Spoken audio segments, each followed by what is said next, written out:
Good.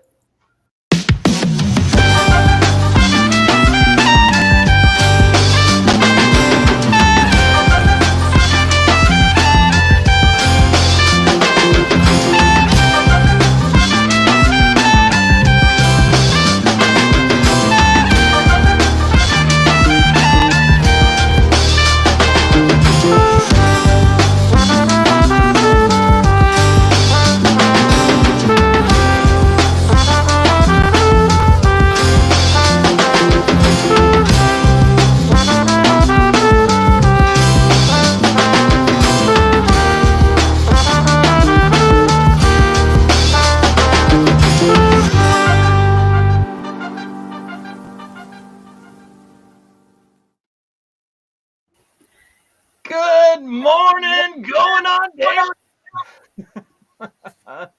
Good morning, everybody. All right. Yeah. Kyle's hyped up. Yeah, getting it started. Got Ron here with us and Sharron as well. Very exciting show today. So, Awesome. failure to launch is the title of the show today, and boy, jumping right into it. So let's see, and Haven. So who is Havenshine? Good morning. That is me. That's you. You're Havenshine. I should know that. How would you know it? I should know that. I'm like, No, wait a because minute. I generally don't put a comment, you know. Oh, yeah, you got a comment. When I'm on the show, I generally don't do that. Oh, yeah. Yeah. Normally you're hiding out in the background. Yeah. Pushing all the buttons for us. Keeping everything flowing. Yeah. Most excellent. How are you this morning, Sharron? I'm really, really good. Happy to be here. A little nervous, a little excited. Yeah. But, yeah. Ditto. Happy to be here. Nice to meet you. Nothing to be nervous about. We're all a bunch of clowns. According to comments. Perfect. Then I'm in the right place. I represent that. I ride a unicycle, so I've had that for years.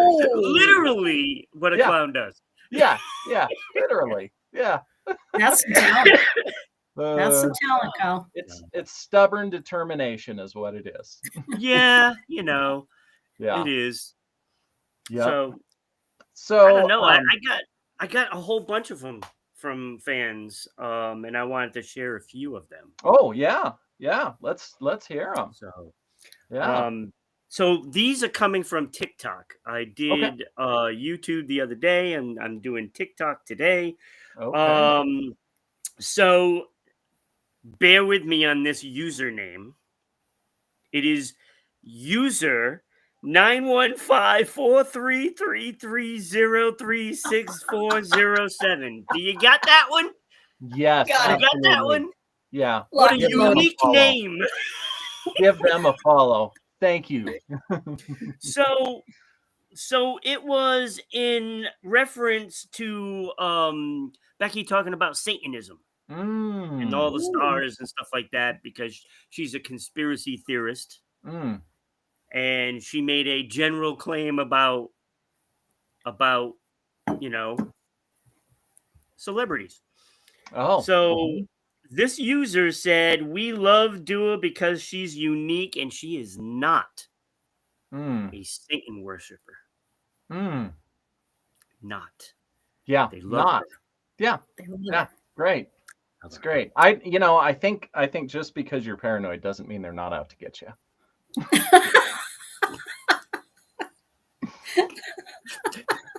This could be true. I mean, Oh, Kyle. All right. Here's one that was pretty cruel. And I will have something to say about it afterward. I love so fancy I love mode. Yeah. Fancy mode on TikTok. Becky was talking about, colors, and she doesn't want to move to Florida because she doesn't look good in that color. Okay. So she goes on to say, don't you want to go where you where you look good, right? And she chose San Jose because of the teal color, and then Colorado because of the Avs burgundy. And this jerk, I don't care if he watches the show or not. I don't care. Fancy Mode said, "My vote is Siberia to move and look better." Not even. Isn't that rotten? Nice. That's rotten to the core. That's like, so, I mean, to say, you know, we're a bunch of clowns and stuff like that, whatever it is, right? I don't care. You can insult, throw the insults. And we talk about this a lot, Kyle, about the insults and stuff like that. And I'm sure Becky doesn't care either what this guy says, because I looked at the guy. He's we're not echoing. a handsome fellow. Not a handsome fellow. And he's out here lashing out at somebody else's looks. And it's like, really? I love hate comments. And you know, and I feel bad, you know, genuine compassion, because somebody that leaves hateful comments on somebody else's stuff, that what a sad life. That the only, I think they're inherently unhappy. Oh, so much. So much, for sure. Yeah. It's a self-reflection, basically, right? Absolutely. Yes. Yeah. It's a sad deal. I feel bad for them. I do appreciate the comments, though, because it helps boost all the stuff. And you're watching. You never get hate without doing something. So if you're doing something and you start getting hate, that means you're doing something. Yes. Exactly. You're getting noticed for sure. Yeah. So that was Fancy Mode. And here's a great one. Comment by No Flatness. No flatness. Do these guys know what they are talking about at all? This is a comment of me and Kenny talking about the moon landing. And Kenny got the facts right, by the way, Mr. No Flatness. Like, I'm glad you're watching and stuff. But Kenny got it right. Because I went back and I looked just to make sure he said nothing that wasn't true. He got the facts right. So, yes, he did know what he was talking about. And just because we make fun and have a good time about it doesn't mean we don't know what we're talking about. Exactly. Yeah, I always know what I'm talking about. I mean, usually. Even when I don't. Oh, and my response, I actually responded to all of these people, right? And my response to him is, sometimes no. Sometimes we don't know what we're talking about. Yeah. But we have fun while doing it. I reserve the right to be wrong and incorrect and change my mind. Yeah. I've been known a time or two. Yeah, I reserve that for sure. So that was No Flatness. And then and I just wanted to point out that Isla, ISLA, basically watches all of our shorts on TikTok. Everything. They like it. Nice. Excellent. And they watch all of them, and I appreciate that so much. And just keep enjoying the content. I mean, because we try to have a good time. We try to inform people of whatever it may be we're talking about. It could be meaningless facts, but you know, those are awesome. We still have a good time doing it, and you know, whether it's you know, healthy stuff or you know, just plain conspiracy theory stuff. I got a meaningless fact for you. I have to throw this in because I just learned this and I didn't realize. My brother, we went to this museum last week and we were looking at pickups, and he said, "Well, do you know why it's called a pickup truck?" And I was like, I don't know. So the way they came in is on rail cars, and you picked up all of the pieces and put the truck together. So it was a pick-up truck. You picked up all the individual pieces and then put the truck together. So Oh, wow. truck. Yeah, I was like, See, that's there an we awesome, go. awesome, meaningless fact. Thank you, Meaningless Trevor. fact, but it's Very awesome, cool at the right? same time. Yeah, super cool. Yeah. So, yep. So yeah, that's that. Yeah. Thanks, Christy. Christy's awesome. Love her. Yeah, I mean, we have a lot of things. Oh yeah. All right. Excellent. So that come, was that's all I had for the comments for now. Okay. So come follow us. Follow us everywhere. All the places.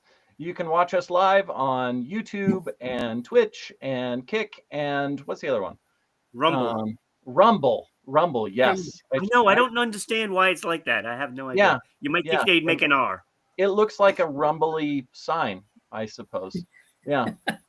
Rumbly symbol. And then you can watch us after the fact. We upload the show live onto live after the fact onto Red Circle and Spotify, iHeartRadio, which is excellent, and TuneIn. So you can watch after the fact and enjoy our lovely show on the go when you're out wherever else. And then follow us on all the social media, our RI Broadcasting. Yeah, so many. Yeah, Rhode Island Broadcasting. I mean, search us up, find us. We'd love the follows, the comments, all the extra interaction. Love everybody talking to us. So and now on to the show. So 3 weird ways to keep your brain healthy. Yes. So, there's a lot of ways to keep your brain healthy. Of course, eating a good diet and getting sleep and exercise and all those wonderful ways. But there's 3 ways that a neuroscientist has actually suggested that can be beneficial. And the one we all know, this is an extra one, but one we all know is to use your non-dominant hand, right? So in the morning when I brush my teeth, I use my left hand because it's my non-dominant hand. And which one's but then I finish up with my right hand to make sure that my teeth are brushed properly because it's a bit of a gong show when I'm using my left hand. But so the other ones with farmers, maybe like a cow, like a farmer. Oh, farmer. Sure, good. I don't know. Well, once you learn, I mean, the things that pop into this head are scary. I don't know. I'm not sure cows lose their teeth, but okay. Well, and I'd love, because if you're used to doing it with both hands, then that's not increasing that. It's something that you're not used to doing. Is that correct? I'm on the right track here. Yes. What they say to increase your brain capacity, use your non-dominant hand to do different things, right? So, I mean, brushing your teeth is one thing, but if you're sitting trying to eat a bowl of cereal, that's a whole other ball game. I am not going there. I know there'd be cereal in my hair, all over my clothes. It would be terrible. Sit up over the table. Sit up over the table. Put the big bowl, and put the little bowl in the big bowl, and then it'll be fine. Then you can finish off. Wear a bib. Wear a bib. I'd have to wear a full body bib. Yeah. I have to normally. It's not like an airplane. It's like a balloon letting the air out. Exactly. But so the other strange ways, the first one is actually really simple and lots of people do it. You guys probably do it. It's chewing gum. Oh. How about that? Yeah. But do we have to walk at the same time? Well, no, I'd say just to be safe, just chew the gum. Sit down and just chew the gum. Be safe. Yeah. Okay. So chewing gum increases the blood flow to the brain, which means more oxygen and glucose for those brain cells. It's like giving your brain a little energy drink without the crash. So it's really cool. Blurry. What's your favorite flavor of gum, guys? Do you have a favorite flavor? I've been using Underbrush. I love cinnamon, but I actually have Underbrush is awesome. Very cool. Yeah. Nice. yeah, love this, and it's all natural stuff in it, and I love cinnamon too. And you can, and the flavor doesn't last very long, but you can chew it for days, and it stays the same consistency. It doesn't ever get weird. Super awesome gum, and definitely supposed to clean and yeah, be really healthy for you to chew. But man, if you're not used to chewing gum and you chew for a few hours, Yes. and it's yeah, you can feel yeah, working out those muscles that haven't been working out. Absolutely gives that jaw a workout. Yeah. What about you, Ron? What's your favorite flavor?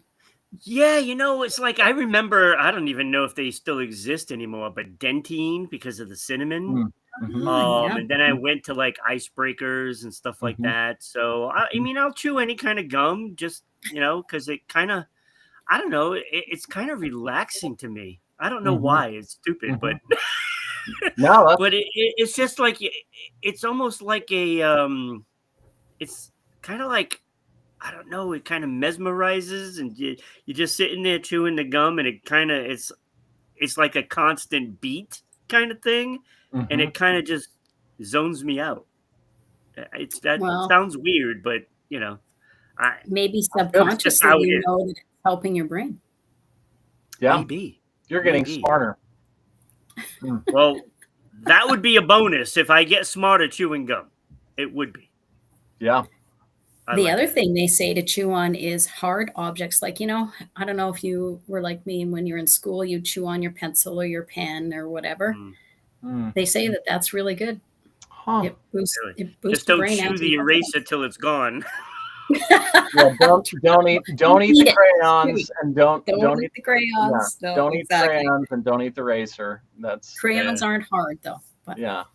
Yeah. I remember the paste back when I was like in first, second grade, and people would eat, all the students would eat the paste. And I think it started because of a dare, and then it was like an epidemic, and they had to take away the paste from everybody. Well, the pages gone fast. That's awesome. It would go away real fast because people would be eating it. So Chris, guilty though. I was guilty. It's like, oh, eat it, try it, you'll like it. I'm like, I think I tasted it a time or two. Yeah. Yes, exactly. It stimulates your vagus nerve, and yeah, for sure. Yep, brings you into parasympathetic mode, which very, very excellent. See, I didn't know all that. That I did not know. Yeah, it's there's like science and things and stuff behind all the stuff. I know having the saliva is good. From what I understand, it actually helps kill bacteria. Of course, this might be a false statement. I don't know. But that's what I was told when I was young. As long as your mouth bacteria is healthy, which is a caveat. So saliva is totally good. As long as you have good, healthy mouth bacteria. Okay. And gut bacteria. Gut bacteria too, yeah. Exactly. Yeah. Yeah, that's a whole nother story. Yeah. Yeah, very much. So that's exciting. Yeah. Get smarter. Do those get smarter. Things. Exactly. Yeah. See, who knew? Chewing gum. Very excellent. So so next we're going to talk about failure. That's an exciting one. Yeah, as soon as I find the graphic. Oh, we got a graphic. Yeah. Yeah, I love failure. It's taken some work to love failure, and usually I don't love it in the moment, but failure is such a wonderful thing. And I had a client just yesterday, I think, actually, and we were talking about that, and talking about all of the different things that we try to learn new, and try to incorporate into our schedules and our lives and our routines, all of those things. And we try it and we don't get it right, and causes issues, and then and it's a failure. And I a lot of people will talk about babies and children as they're growing up and they're learning to walk. And it's like, oh yeah, I mean, they try so many times and fall down so many times in the process of learning to walk. And I was like, yeah, but it doesn't end there. It doesn't end there, because if you think about it, then you're learning, they learn to walk and they've kind of got it, and they're still falling down a bunch. And then they get to the point where they're walking faster, and then they fall down a bunch. And then they learn start learning how to run. And then they're still falling down a bunch. And then they can actually run pretty well, but still falling down a bunch in the process of running. And so as I'm thinking about this, I'm going, gosh, when is it that we get to the point when we can walk and run for the most part, the majority of the time, and not fall down? And it's probably like, what, 10 years? Mm-hmm. When we, it's like, well, how old, if you think about kids, that are, and I watch my, my nieces and nephews, and they're still eating dirt, on a fairly regular basis, 8 years old, 6, 7, really? 8 years old. Yeah. I mean, in the process of, because they start running and they get going too fast, or catch a little something in the grass, or well, that's just it. The obstacles are still, yeah. That's when it comes into, you trip over something stupid, like, I don't know, it could be like the lip of the grass or something like that. but as like 15, 18 years old, we don't trip that often when we're walking or running and fall down. And that's my point, is that really, as kids, they fall down a ton. And true. I think a lot of that is they're still learning that process of how to really effectively run and walk with all the obstacles, with all the, I mean, yes, there's all the things that trip us up in it, but we're still in the process of learning how to do that. And then for anybody that does any competitions, or runs in any other way, which is higher performance than regular running and walking, they're still hitting the ground for however many more years in the process of learning how to do that. And it's like anything though, Kyle, like when you think about it, just in sports in general, the chances are you're not going to be the champion until you have failure. Yeah, absolutely. Yeah. I mean, it happens all the time. Yeah. You take the Stanley Cup champions, Florida Panthers, for instance. They went to the Stanley Cup and they lost, and then they went back. They knew what to do after that. So you're learning by failure. Yep. And that is so key, that people can't take failure and it's doom and gloom for the rest of your life. You can't look at it that way. Yep. You have to be able to learn from those failures to make it work. Well, and I just don't even look at most things as failure. It's because either you're winning or you're learning. That's really the way that I look at it. And so I've won some things, and boy, I've learned a lot.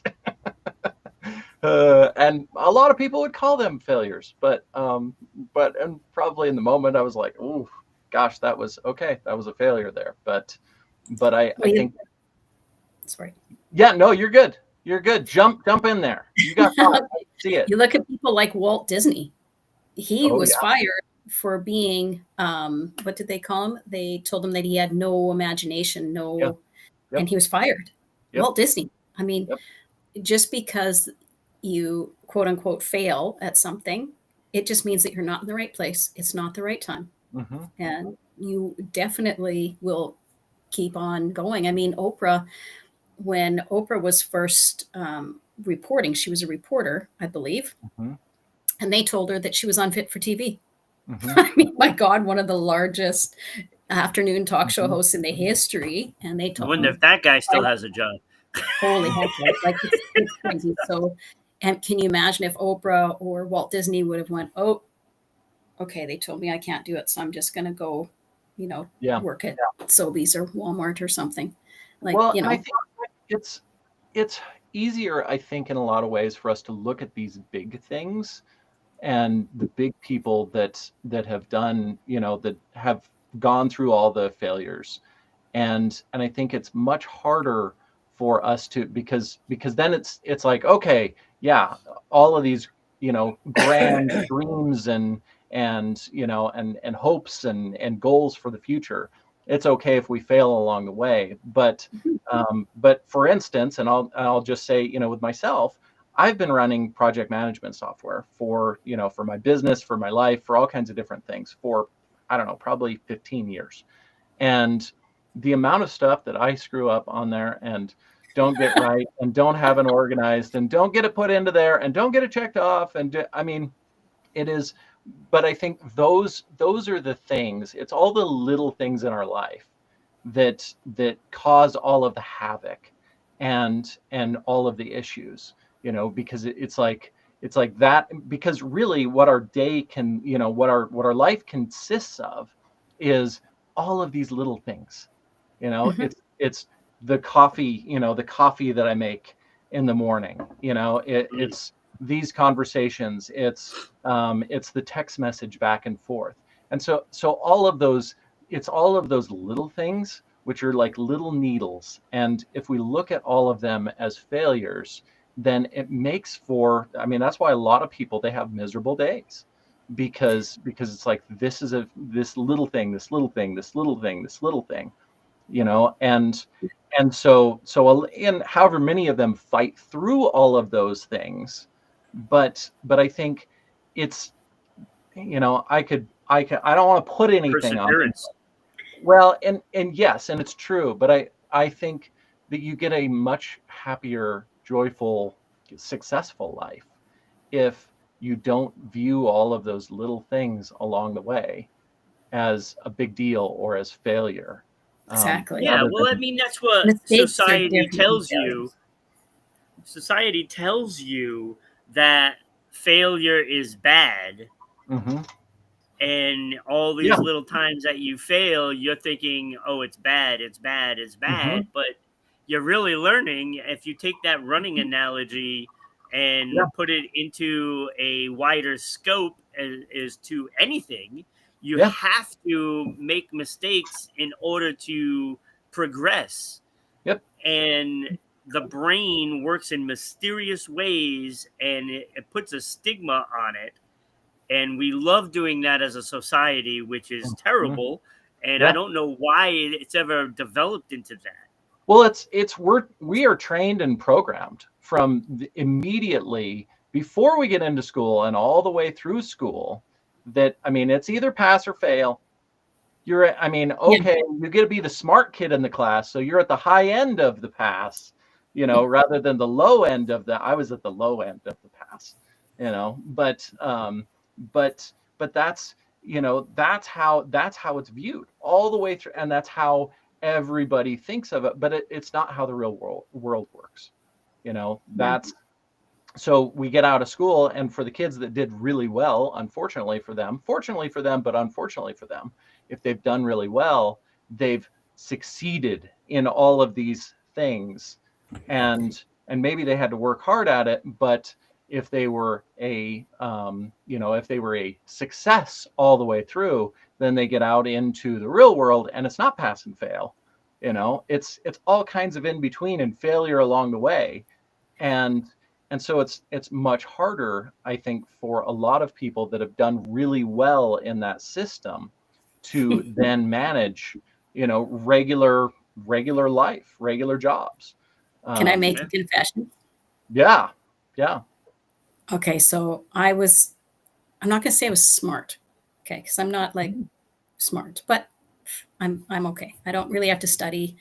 Life is good. So all the way up to grade 9, I barely opened a book, didn't have to study, and I got really good grades. So grade 10, 11, and 12, well, holy heck, I discovered alcohol. So So there was a place where we would go and drink in between classes and things. And so, yeah, I went to school drunk sometimes in grades 10, 11, and 12. It was bad. But I passed because when the chips came down to it, I studied for my tests. I studied for exams, did my assignments on time, and I didn't get great marks in high school because I wasn't sober long enough to get it good marks, but and so the teachers were not happy with me. But yeah, so I could have done a lot better. But I didn't see it as a failure. I saw it as growth and learning because I was having a lot of fun with my friends doing different things.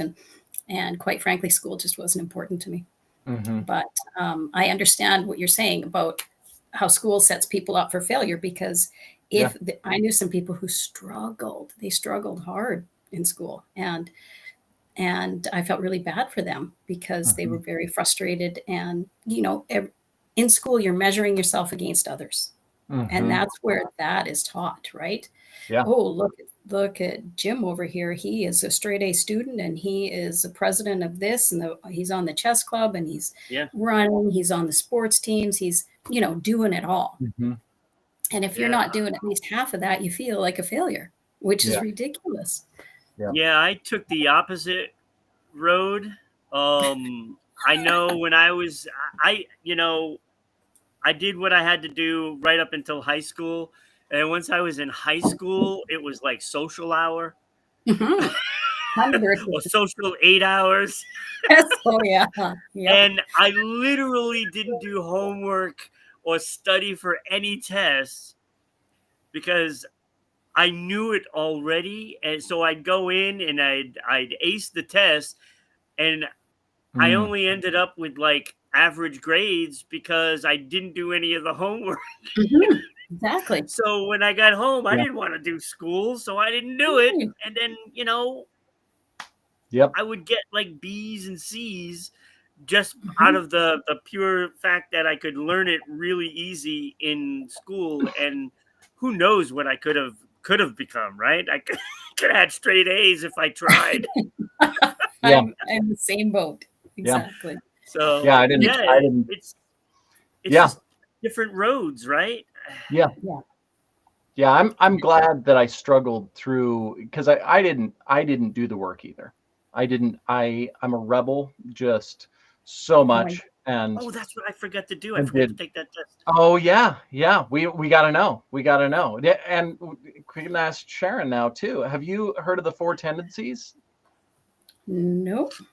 Okay, so I'll to be continued. I'll share the quiz, and Ron's going to take the quiz. And I forgot about it. Yeah.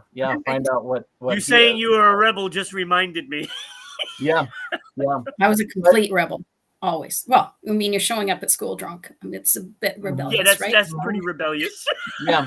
I'm not a proponent. I'm not suggesting people should do that. So if there's anyone listening who's in school, please do not do that. It is not. It's not the way to live your life. It's not the way to live your life. Yeah, for sure. I don't think that I showed up at school drunk. There may have been other things. But there's a bit of that. I do not think that now band tour and band trips, that was a little different. There may have been some drinking on those, but there's always something there in your younger years. Oh, yes. You've done. Yeah. Absolutely. Yeah, I think so. Or we don't have to go through it because Oh yeah, we all know. We don't want to be a bad influence. And we're old enough. No. We're old enough that there's no evidence. Thank God. Yeah, that's probably hopefully, a good thing. I don't know, maybe some Polaroids or some old film. But anyway, so on to the next Late Show canceled. I love this graphic right here. That is really cool. Good job. Good job, Ron. Great. So the Late Show with Stephen Colbert was canceled. So its last show is going to be next May. And CBS said that it was purely a financial decision. Well, you know what? He's the #1 talk show host in late night. He has 2.5 million viewers her show, which is crazy. Almost as much as us. Well, I was going to say, I mean, when we get 10 viewers, we're like, woo, double digits. All right. Life is good. And he's pulling in 2.5 every night. And CBS is like, oh, it's a financial decision. Popped the balloon. Popped our balloon. I know.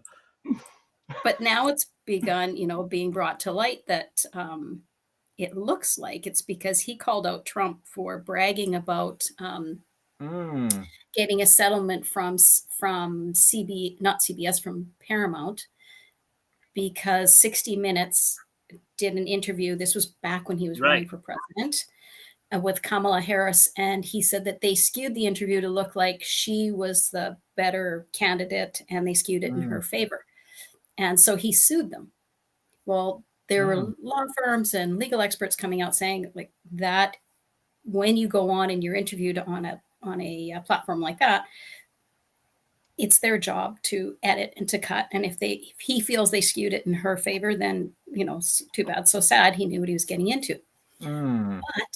But Paramount owns CBS, and Paramount wanted to merge, or they are doing an acquisition with is it Skydance, Sundance?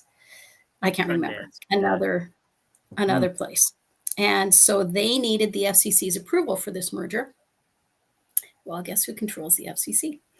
So in order to make Trump happy, after Stephen Colbert called out Trump about a big fat bribe to keep him quiet and make him happy, he found out the next day that they were canceling a show. So is this a free speech, as free speech issue? Because, I mean, if you think about David Letterman, who Colbert took over for, he insulted everybody. And Les Moonves was one of his top people, and he was the person who ran CBS. And Letterman called him down and made fun of him all the time. Different culture now. What's that? Yeah. It's a different culture now. Yeah. I mean, when it comes to politics, late night talk shows always made jokes about whoever's president or, candidates and stuff like that. Always. George W. Bush, holy smokes. And they go after all of them. They didn't like play favorites or anything like that. They made fun of all of them. Yeah. And, the court jesters, the court jesters. This goes back forever. And, yes. And we need this. we need the comic relief for sure. But they're one of the last battalions of free speech, right? Yeah. So because they get away with saying things that nobody else would get away with. And rightfully so, because their job is to make people laugh, see the humor in it. Mm-hmm. You can't now it's just up to the comedians now. They're gonna have to have their own shows, because you can come watch us, and we probably if Steven wants to come on the show. Absolutely, Steven. You're free to say whatever you want on this show. Yeah, you can come on the show. 100%. Yeah. Tell us all what you think. Yeah. Absolutely. Yeah. I'd come love on and to make hear fun from of Carney. In fact, we could invite both of them on the show. Mm-hmm. And let them debate about who's who. No. I'd like to travel to the States sometime in the future. We'd get a lot of views until we got canceled. Yeah, well, it comes with the territory. I mean, I'm used to getting canceled. I got canceled from Facebook, so, every once in a while, I'll go on one of those rants. Again, that's over free speech, right? Yes. Mm-hmm. That's a free speech issue. So it's actually kind of interesting to see That's how not free anymore. Yeah, because they used to drag the politicians through the mud. I mean, how many times did we hear about Bill Clinton and cigars? Oh. Cigar, anyone? I mean, it goes back all the way from like the start of late night. Oh, for sure. Johnny Carson, Jack Parr, even further back. Holy, yeah. Yeah. Now I'm dating myself, so It's Just fine. Carson before my time, but It's Johnny Carson. fine. So Ron's top 5. Are we ready you're for gonna this? love this Oh one. my gosh. Oh. Ron's top 5 songs with animals in the title. Now. I'm gonna guess. I'm speculating a little bit. I'll wait in here. I thought of this because today, in 1982, this started Survivor's Eye of the Tiger's 6-week run at number 1 from Rocky 3 movie, right? Okay. Mm-hmm. That was Eye of the Tiger. It makes sense to me. That was a good year. It was a good year. Yeah. And so it spent 6 weeks at number 1. So I thought, I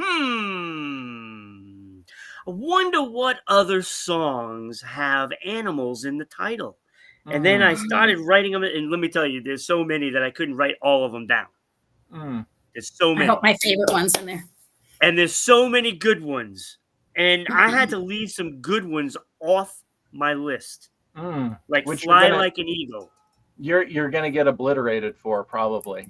Yeah. Oh, I'm going to. It's gonna be your fault. I expect that. I'm surprised Becky's not here. She must have had a late night, out in Canada with the Lion King. Yeah. Yeah. Yeah. So Fly Like an Eagle, not on the list. A Horse with No Name, not on the list. The Lion Sleeps Tonight, I couldn't even put it on the list. Couldn't put it on the list. Love the song. That's a great song. Couldn't put it on the list. There is Black Dog by Led Zeppelin. Woo! Couldn't put it on the list. Not on the list. Ooh. Blackbird by the Beatles, of course. Rock Lobster by the B-52s. Oh, love that song. The Beatles didn't make it. Well, how did you decide? Beatles did not make my list, and they have a lot. I Am the Walrus. There's a lot of them. Yeah. All right. So what did make my list? Honorable mentions. War Pigs by Black Sabbath. Had to put it on there. Okay. Ozzy, I had to put it on there. Yeah, I was like, going to have that spot. Yeah. He's got a spot on the list. Okay. So War Pigs. And it's a good song. Very good song. Yeah, good song. Elton John's Crocodile Rock. Very, very big nostalgic song for me. I used to dance with my then girlfriend, Sue. Little Susie had so much fun, So it's nostalgic, so we used to dance to that song. Barracuda by Heart. I thought it was going to be in the top 5. Could only put it in an honorable mention. Could only do it. I couldn't put it in. Stray Cat Strut. Oh. Stray Cat. Setzer and group. Boy, that's a great song. Love that song. Yeah. Love that song. And On the Bubble, which would have been my number 6, Hound Dog by Elvis Presley. Love the song. Love the song. Yeah. I grew up watching Elvis, because of my parents, so I grew up watching all those movies and, watching all the videos of him. So Hound Dog was on there. My mom's birthday was the same day as Elvis's. That was her big thing. She always was like, "Oh, I'm the same. I share my birthday with Elvis." Oh my God, that's awesome. That's awesome. Yeah. I mean, to share it with the king. Yeah, exactly. And not Charles. That's a whole other show. All right. Number 5. And I was thinking about this, and I'm not sure why I'm so drawn to this song. I think it's because it's a storytelling song. And I had to go with Cats in the Cradle by Harry Chapin. Okay. Harry Chapin, Such a good song. Like the lyrics, when you listen to it, it's like it's telling this story. And such a sad song. There aren't too many people that did better than Harry Chapin telling a story. Yeah. Yeah. So, one of the best, for sure. And then came the fluff, right? Duran Duran at number 4 with Hungry Like the Wolf. I just love this song. You know, it's not the most well-crafted song there is, because there's certainly a bunch of those that aren't even on the list that are well-crafted. Yeah. This is just a fun song, and I love Simon Le Bon's voice. So I've always loved Duran Duran. I don't know why. I just have. And that song is just a fantastic song. Fun. Number 3, Becky, you are not going to like this one. Oh, and she's here just in time. Just in time for number 3. And Becky would probably think it would have been number 1, but it's not. It's not. When Doves Cry by Prince is number 3, Becky. 3. She would have thought it would have been number 1. Well, because you're such a big Prince fan? Is that why? I love Prince. I love his music. I think he's so super talented. And he's a great writer. He's a great writer. So, it doesn't belong on the list. See, there we go. Ew, I hate Prince. One thing I liked about Prince was that my ex-brother-in-law lives in Minneapolis, and he said sometimes you would just go to a little club after hours, and Prince would just be there playing piano and trying out new stuff. He would just wander into some place. There was a couple of different places that he liked to play. Absolutely. Small crowd, no fanfare, no nothing. Just I'm going to go in this little space and play some new music or some old music or whatever, and just play. And nobody knew when he would be there. It was just luck of the draw, which I think was quite interesting. That's awesome. That's awesome. That's a real professional. They get out and go do it. Yeah. He for the love. I'm not saying he's a little weird or anything like that, because I mean, definitely eccentric.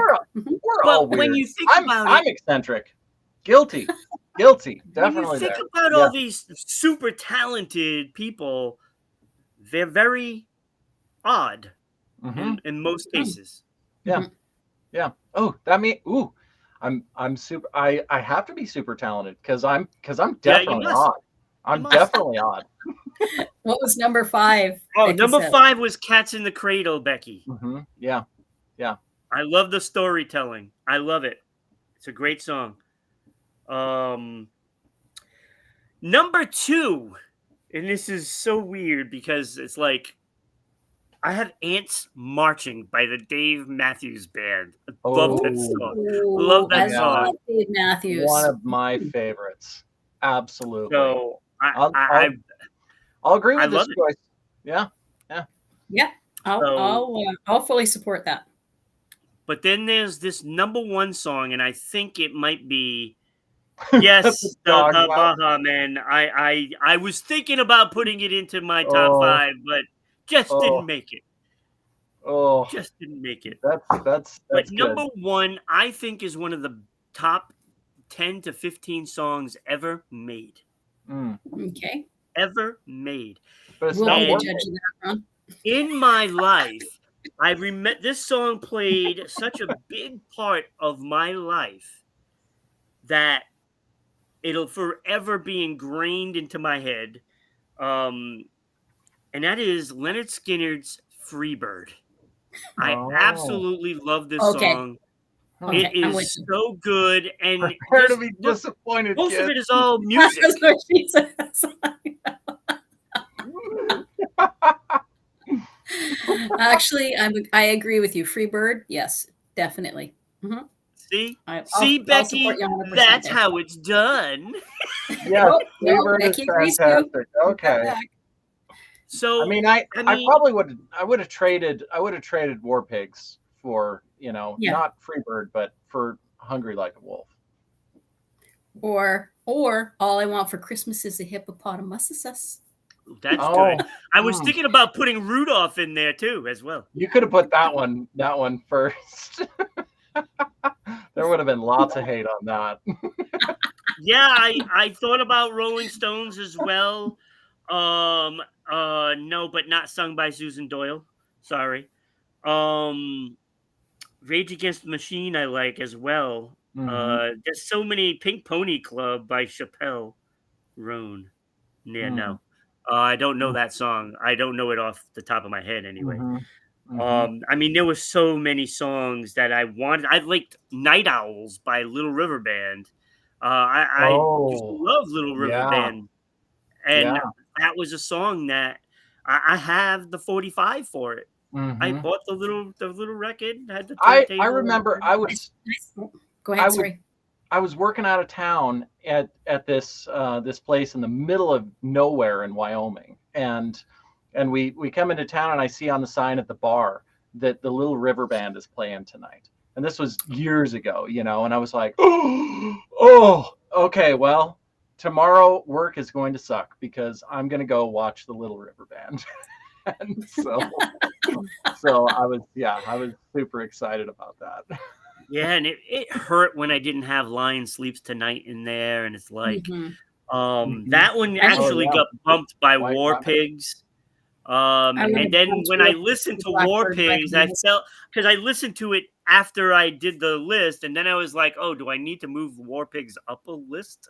I And I'm mean, like, yeah, yeah. That's just and my it's opinion. like Especially, I a mean, lot of these songs are just yeah. so massive, and I couldn't believe I didn't have anything by the Beatles on there. Mm. I mean, Octopus's Garden I is fun. can't believe the Blackbird didn't make it. Come on, Ron.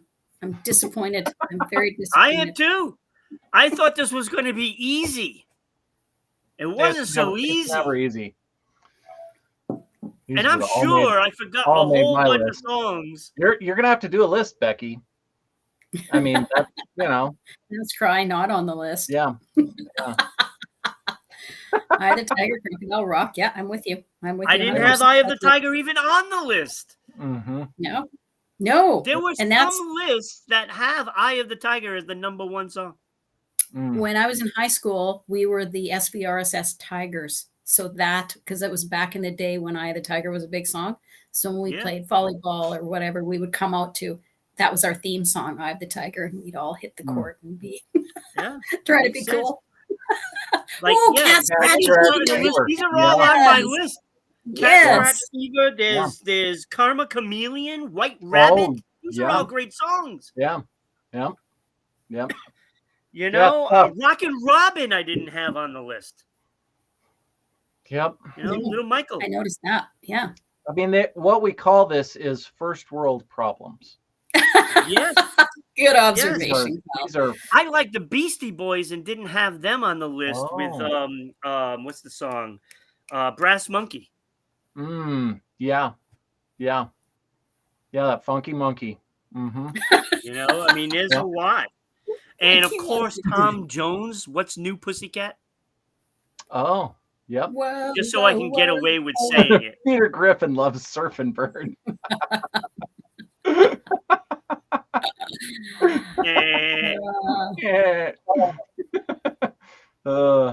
Union of the Snake by Duran Duran didn't make the list. Paula Abdul, Cold Hearted Snake. Oh, yeah. Not worthy of the list. Sorry. I mean, I like the song, but it's not worthy of the top 5. I don't think. Oh my God! I just thought of one that I forgot. Ron is Peter Griffin. Oh, Dance Monkey. I forgot about Three Little Birds by Bob Marley. Not familiar. I don't know if I know that one. You don't know it by the name of you know it though. Yeah. You'll know it. Yeah. Forgot about that one. That might be one that I really overlooked. I just thought of it. It came into my head. But that's the list. Ron's top 5. Ooh, Fishing in the Dark. Yeah. So no. Fishing in the Dark is not eligible. Oh, why? Yeah, not eligible because it's fishing. Not the it's not an animal. fish. It's the act of fishing. Oh, not eligible. Yeah. All right. And if you want to get technical, fish aren't animals. So, but I do like the song. Yeah. Fish aren't animals. They're amphibians or whatever, right? So it's a little bit different. It's just whatever. That's a whole other rabbit hole. Thing. Yeah. Yeah. Yeah. I'm not putting Nicki Minaj on my list. I'm sorry. Sorry. Not happening. Even if I like the song, it still would be irrelevant because she's not going on the list. Not making it. You read that one, Ron. Yeah, I'm not reading that one, Becky. All right. So you know, it's all relative because it depends on your mood too. Oh yeah. You know what I'm saying? Your mood has a lot to do with what you want to listen to. At least it does for me. All right. So on to good people. Got a graphic for good people? Ooh. No, I don't. Okay. I ran out of time, so I didn't even look.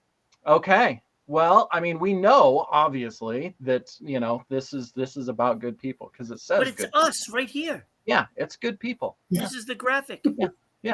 That's true. That's true. Take a screenshot of this because we're talking about good people. I have discovered so much in the past however many years about the people that I used to surround myself with versus the people that I surround myself with now.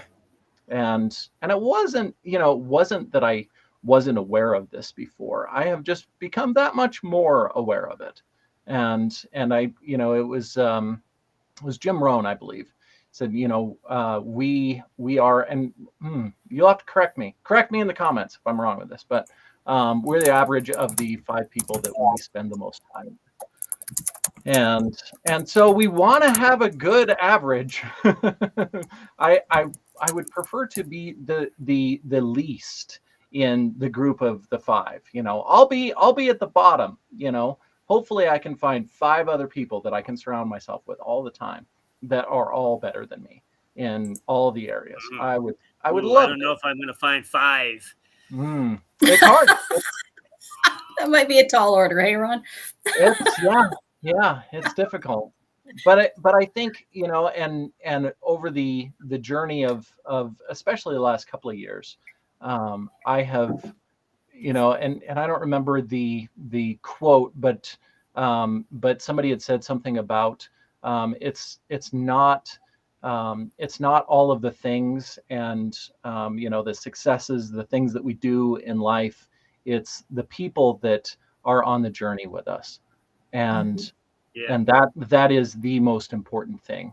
And I'm very fortunate now because I continue to find more people. You know, I feel like I've gone through most of my life looking around, going, where are my people? And I'm finding more and more of them all the time. And it has made such an unbelievable impact in my life and in my business and everything that I do. And I think that it's something that we just don't necessarily talk about enough. And it's hard. It doesn't mean that the rest of the people in our lives are not good people. But finding the people that are our people is really, and it's different. You know, it's different for all of us. Because we're all interested in different things. We all like and don't like, you know, different things. So this is not, and it's never, you know, never a judgment about, you know, these people versus these people, but finding the people that just really, truly love to support you just because that's what they do. And what if you live in the Yukon? You might not even find 5 people there. Well, and I think it's a blessing that we have to be, you know, to be on the internet, to be connected in so many ways, because I have found so many supportive people online all over the place. Got to go 100 miles for your neighbor. You can have a global support group. You can't add a decent amount of people. Yeah.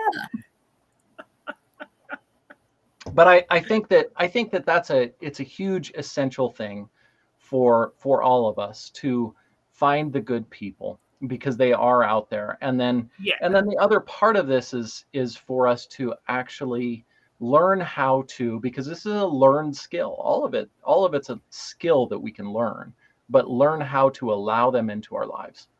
It's not just finding them, it's also allowing them into our lives and allowing us to be supported by them, in the same way that we support them.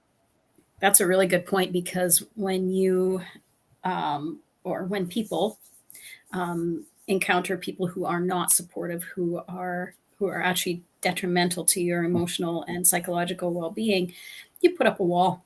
You're like, I'm going to protect this. So then when you find people who are wonderfully supportive and actual nice human beings that really resonate with you and bring out the best in you, it's hard to take down that wall, because you've been hurt so many times. It's like, okay, I don't know.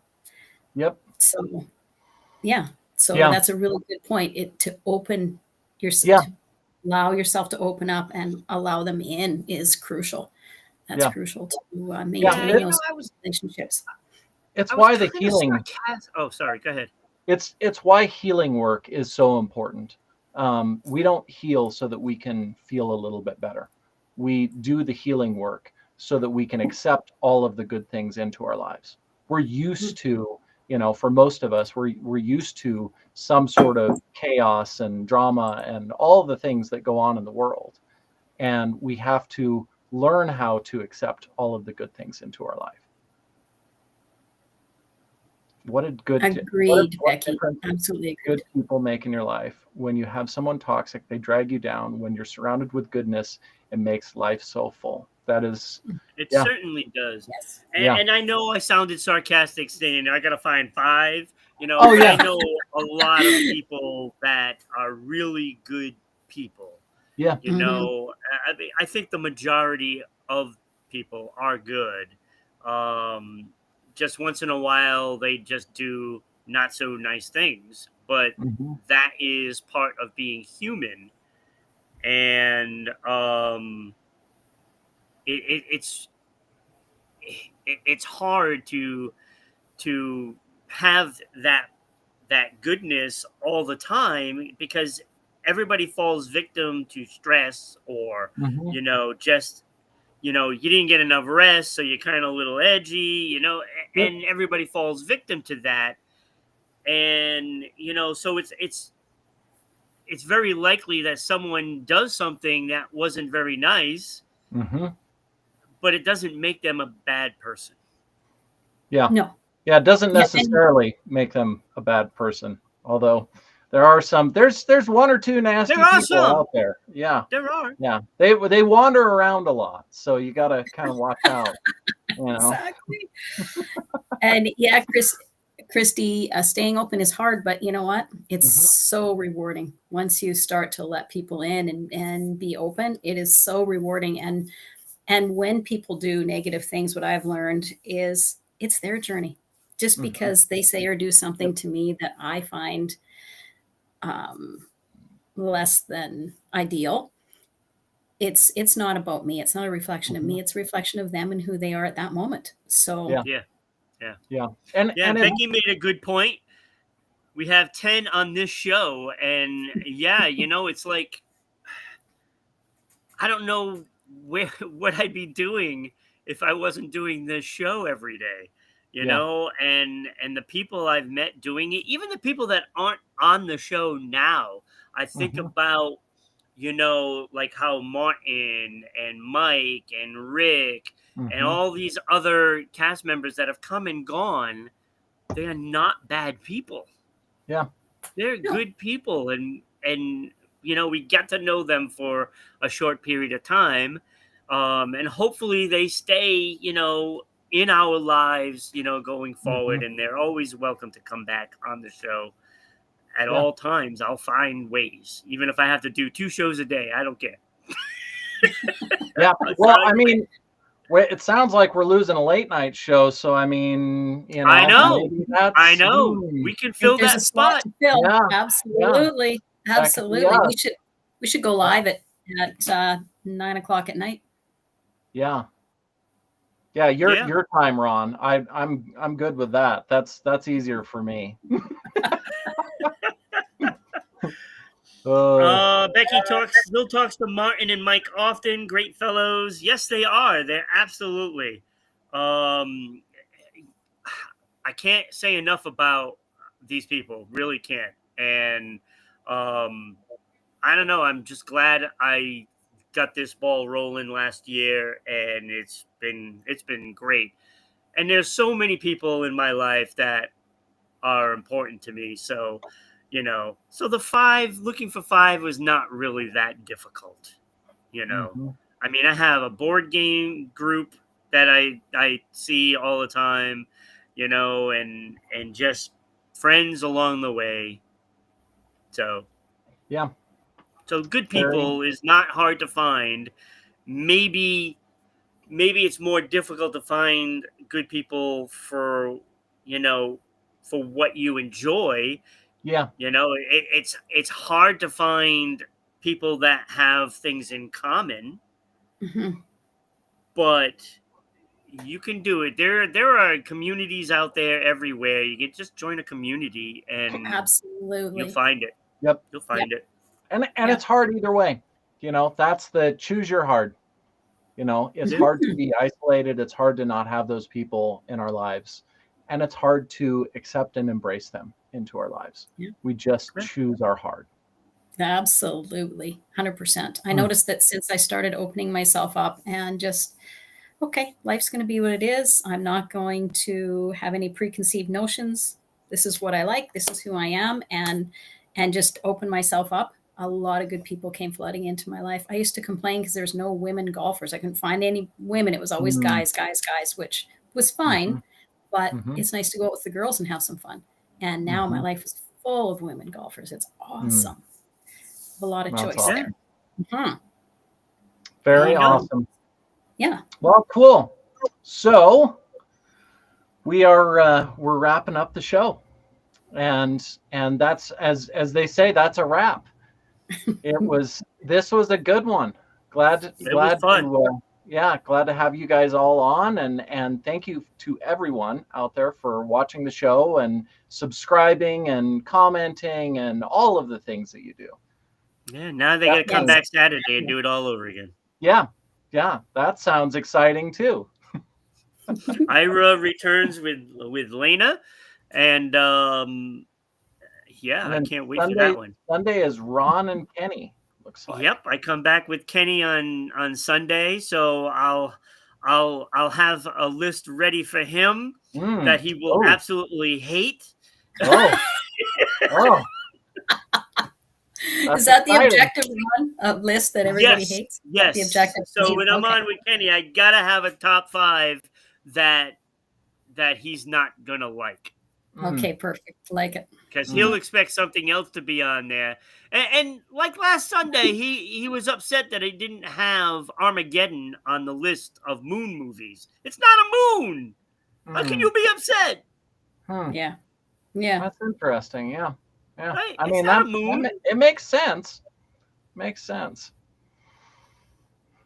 So we'll do it again this weekend. Okay. Here. Awesome. Yeah. Right. Thanks, right. guys. Right here. Not right now. All